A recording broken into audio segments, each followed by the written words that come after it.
Gujarat number 1 engineering university Sankalchand Patil university. Speed తగ్గింది ఏంటి అంటే స్పీడ్ ఏం తగ్గలేదు. స్పీడ్ తగ్గడం అంటే బ్రేక్ అనేది పడింది, లేదని కాదు. అంటే ఆ బ్రేక్ నాకే కాదు, పెద్ద పెద్దలు కూడా పడతాయి. అమితాబ్ బచ్చన్ కూడా పడింది, చిరంజీవి గారికి కూడా పడింది. ఈ బ్రేక్ ఒకసారి ఇంపార్టెంట్ మనకు లైఫ్లో. భగవంతుడు ఈ బ్రేక్ ఇచ్చాడంటే ఏదో మనకు ఏదో మంచి జరగబోతుంది అని అనుకుంటా నేను, ఆ బ్రేక్ పడడం కూడా. ఇంకో కారణం ఏంటంటే ఇప్పుడు మనం చేసిన హీరోలు ఎవరైతే అల్లు అర్జున్ గారు ఉన్నారు, చరణ్ గారు ఉన్నారు, జూనియర్ ఎన్టీఆర్ గారు ఉన్నారు, వాళ్ళతోటి మనం మొదలైంది సినిమాలు. ఆది, అలాగే మన బన్నీ కానీ, మన అల్లు అర్జున్ గారితో, ప్రభాస్ గారితో యోగి, అవన్నీ. అయితే మన హీరోలు, అది చాలా గర్వకారణ విషయం చెప్పాలి. ఏంటంటే మన హీరోలు ఒక రీజనల్ హీరో ఈరోజు ఇంటర్నేషనల్ హీరోలు అయిపోయారు. సో వాళ్ళ మార్కెట్ పెరిగింది. వాళ్ళు తెలుగు అనే ఇండస్ట్రీ నుంచి బయటికి వెళ్ళి ఇంటర్నేషనల్గా ఇప్పుడు వాళ్ళ గుర్తింపు పొందారు. అంటే వాళ్ళకి అంత క్రేజ్ వచ్చింది. సో ఆటోమేటిక్లీ ఏమైపోయిందంటే దాని కారణంగా స్పాన్ వాళ్ళది పెరిగింది. స్పాన్ పెరగడం వల్ల ఏమైందంటే ఇప్పుడు మా లాంటి ఆర్టిస్టులకు వాళ్ళ సినిమాలో చోటు లేకుండా అయిపోయింది. పాన్ ఇండియా అయ్యే వరకు ఏమైందంటే కొందరిని తమిళ్ నుంచి, కొందరిని మలయాళం నుంచి, హిందీ నుంచి, అలా అంటే ప్రతి స్టేట్ని కవర్ చేయాలి కదా అని డైరెక్టర్స్ ఏం చేస్తున్నారంటే అక్కడక్కడ నుంచి కొందరిని పిక్ చేసుకొని మా క్యారెక్టర్ ఇప్పుడు తమిళ్ కానీ మలయాళంలో కానీ మంచి యాక్టర్స్, పెద్ద యాక్టర్స్ వాళ్ళంతా చేస్తున్నారు. సో దాని కారణంగా మాది బ్రేక్ పడిందని మీరు చెప్పినట్టు మీకు అట్లా అనిపిస్తుంది. అంటే బ్రేక్ ఏం కాదు, బ్రేక్ స్లో అయిందని మీరు చెప్పేది కరెక్ట్, మీరు చెప్పింది కరెక్ట్. ఎందుకంటే అప్పుడు వీళ్ళతోటి సినిమాలు చేసేవాడిని కాబట్టి కంటిన్యూస్గా రిలీజింగ్లో ఉండేది, బ్యాక్ టు బ్యాక్. ఇప్పుడు పవన్ కళ్యాణ్ గారు కాగానే అల్లు అర్జున్ కాగానే మన ప్రభాస్, ఇలా మేము కనపడే వాళ్ళము క్యారెక్టర్స్లో. ఇప్పుడు ఏమైపోయిందంటే వాళ్ళ సినిమాలు కూడా 1.5 to 3 years పడుతుంది. ప్లస్ మనం పాన్ ఇండియా కాబట్టి మాకు దాంట్లో కొంచెం అవకాశాలు తగ్గినాయి. అయితే మాకు ఏమైందంటే మాకు ఇంకో ప్లాట్ఫామ్ ఓపెన్ అయిందంటే వెబ్ సిరీస్లు, వెబ్ మూవీలు, చిన్న సినిమాలు, బడ్జెట్. ఎందుకంటే ఈ హీరోలది ఇప్పుడు ప్రభాస్ కానీ, అల్లు అర్జున్ కానీ, చరణ్ కానీ, మన జూనియర్ ఎన్టీఆర్ కానీ, వీళ్ళదంతా ఇప్పుడు 500,000 crores బడ్జెట్లు వెళ్ళిపోతున్నాయి.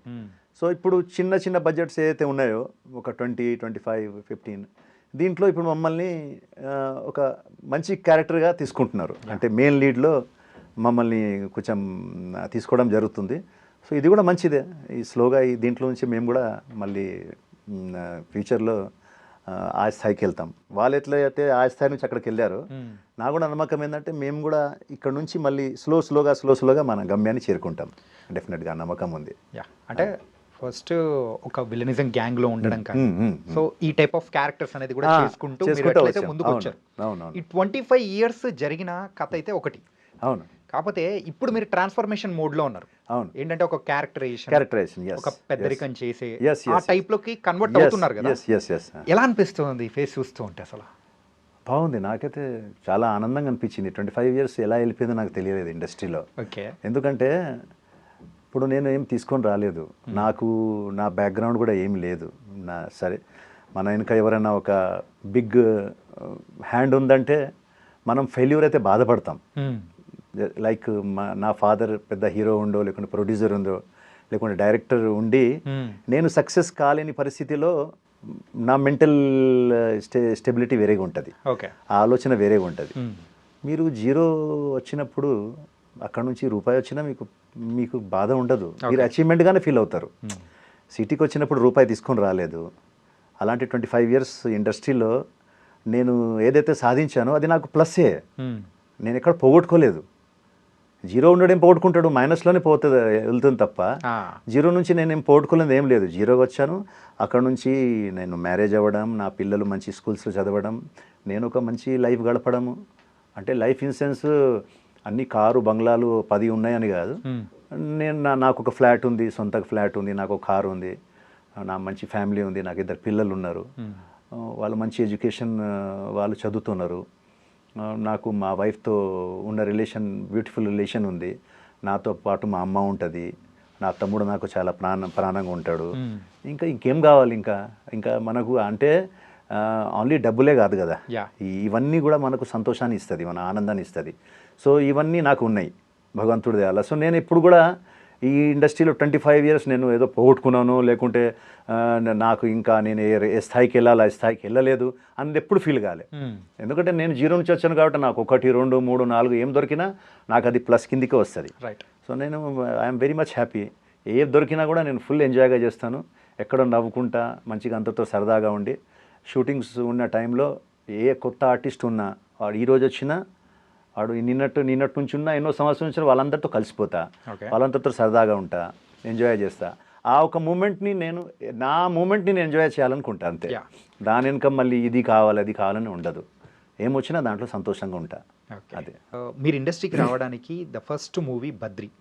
అంటే పవన్ కళ్యాణ్ గారు మిమ్మల్ని ఇలా ఇండస్ట్రీలోకి తీసుకురావడానికి ఆ పరిచయం కానీ, అంటే పూరి జగన్నాథ్ గారితో తర్వాత పరిచయం చేయించడం కానీ, మీరు అక్కడి నుంచి మీ జర్నీ అనేది మొదలు పెట్టడం అసలు ఎలా? అసలు అంటే పవన్ కళ్యాణ్ గారు నా దగ్గర అంటే తమ్ముడు షూటింగ్ జరుగుతుంది BHAలో. అక్కడ పవన్ కళ్యాణ్ గారి ఫస్ట్ టైం నేను కలవడం జరిగింది. ఆయన కూడా అసలు ఆ టైంలో చాలా రిజర్వ్గా ఉండేవాళ్ళు. ఇప్పుడు రిజర్వ్గా ఉంటారు, అప్పుడు ఇంకా రిజర్వ్గా ఉండేవాళ్ళు. పేపర్ చదువుకుంటూ సోలోగా కార్నర్లో కూర్చొని అట్లా ఉండేవారు. నేను తక్షణని మా ఫ్రెండ్ చాలా భయపడుకుంటూ వెళ్ళాం. అంటే కొంచెం భయం ఉంటుంది, రెస్పాన్స్ ఎలా వస్తుందని చెప్పేసి. సో ఆయన దగ్గరికి వెళ్ళి, సార్ మీతో మాట్లాడాలనుకుంటున్నామంటే ఇలా పేపర్ ఇట్లా తీశారు. ఎవరు మీరు అన్నాడు. సార్ నా పేరు ఆనంద్ సార్, ఇతని పేరు తక్షణ అని చెప్పాము. ఓకే ఓకే ఓకే అని తర్వాత మీరేం చేశారు ఇంతకుముందు అని అడిగారు. అంటే మేము అడగడం ఏంటంటే, సార్ మాకు ఏదైనా మంచి నెక్స్ట్ కొంచెం ఎంకరేజ్మెంట్ ఇవ్వండి సార్, మీలాంటి హీరోస్ చెయ్యి మా మీద ఉంటే బాగుంటుంది సార్, ఎందుకంటే మాకు ఎవరు లేరు బ్యాక్ సపోర్ట్గా అని చెప్పా. మీరేం చేశారని అడిగాడు. అయితే అప్పటికి మేము మా ఒక చిన్న అచీవ్మెంట్ ఏముందంటే, మేమిద్దరము ఇక్కడ ఇమ్రాన్ ఖాన్ అని చాలా పెద్ద కొరియోగ్రాఫర్ ఉండేవారు, ఆయన ఫ్యాషన్ కొరియోగ్రాఫర్. అయితే ఆల్రెడీ మోడల్ మేము ఇద్దరం. ప్లస్ మంచి మంచి హోటల్స్లో, స్టార్ హోటల్స్లో అక్కడిక్కడ మేము షోస్ ఇస్తున్నాం. ప్లస్ అవి పేపర్స్లో పడుతున్నాయి ఫొటోస్ అవన్నీ. సో పవన్ కళ్యాణ్ గారికి ఇమ్రాన్ ఖాన్ అంటే తెలుసు. Is a very famous fashion photographer, fashion choreographer ఇక్కడ హైదరాబాద్లో. ప్లస్ అతను ఒక మోడలింగ్ ఇన్స్టిట్యూట్ రన్ చేస్తాడు. దాని నుంచి చాలామంది మోడల్స్ మన హైదరాబాద్లో చేస్తున్నారని ఆయనకు తెలుసు. ఆ నాలెడ్జ్ ఆయనకు ఉంది, అన్ని నాలెడ్జ్ ఉంటుంది ఆయన దగ్గర. ఎక్కువ బుక్స్ చదువుతారు, పేపర్ అవన్నీ చదువుతారు కాబట్టి ఆ నాలెడ్జ్ అంతా ఆయనకు బాగా ఉంటుంది. ఆధ్యాత్మికంగా అన్నీ కూడా ఆయనకు బాగా నాలెడ్జ్ ఉంది. సో అది చూడంగానే ఆయన, ఓహో అక్కడ చేశారా మీరు అని అడిగారు. ఇప్పుడు చేస్తున్నారని అడిగాడు. సార్ చేస్తున్నానని అన్నాను.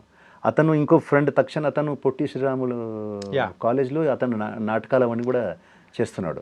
సో అతను కూడా అది కూడా ఆయనకు బాగా ఇంట్రెస్ట్, అన్ని నాలెడ్జ్ ఉంది కాబట్టి. సో అతనికి వీళ్ళని నేను పుష్ చేయొచ్చు అనుకున్నాడు.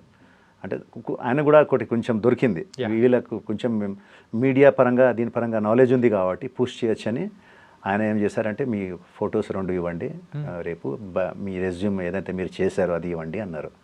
నెక్స్ట్ డే మేము వెళ్ళి ఫొటోస్ ఇవ్వడము, మేము ఏదైతే చేసామో మోడలింగ్లో అవన్నీ ఇచ్చాము. 2-3 మంత్స్ అయింది, ఇంకా మాకు ఎలాంటి రెస్పాన్స్ లేదు. తర్వాత ఒకరోజు ఒక ఆఫీస్ నుంచి కాల్ వచ్చి, మిమ్మల్ని రమ్మంటున్నారంటే మాకు అసలు జీరో, అసలు ఎవరు రమ్మంటున్నారు ఏంది. అది త్రివిక్రమ్ గారని ఇంతకుముందు ప్రొడ్యూసర్ గారు ఉండే ఆయన. త్రివిక్రమ్ గారు ప్రొడ్యూసర్ గారు ఉండే ఆయన సినిమా, ఆయననే ఆయనకు ఈ బద్రి సినిమాకు ప్రొడ్యూసర్గా ఉన్నారు. సో త్రివిక్రమ్ గారు ఆఫీస్ నుంచి కాల్ చేస్తుంటే మాకేం అర్థం కాలే. సరే ఏదైతే మేము ఆ అడ్రస్ని పట్టుకొని వెళ్ళాము. అటు వెళ్ళిన తర్వాత ఆఫీస్ బాయ్ వచ్చాడు, పైకి తీసుకెళ్ళాడు. ఒక పర్సన్ అపోజిట్లో కూర్చొని ఉన్నాడు. మీకు మీ క్యారెక్టర్స్ ఇలా ఇలా అని ఎక్స్ప్లెయిన్ చేశాడు. ఆ క్యారెక్టర్ అంటే చెప్పిన వాళ్ళు ఎవరు? అదే చెప్తున్నా.